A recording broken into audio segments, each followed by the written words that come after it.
หยอกเลยแค่เมื่อแล้วเขาจะเมื่อแค่เมื่อเขาอยู่ดีเก่าลงหักเมียเขาบอกผมไม่เคยลงหักเมียเขามีแต่ว่าหักเมียเขาเองคนเดียว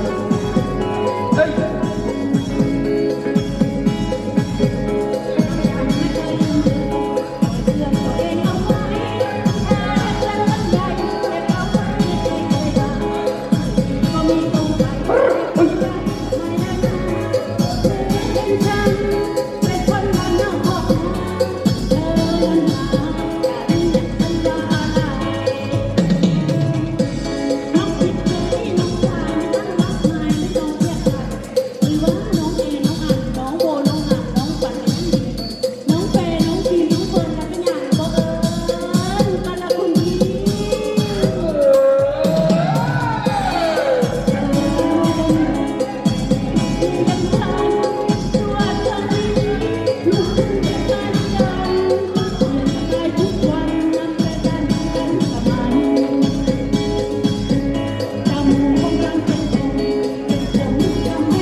สอบวันต่อสอบ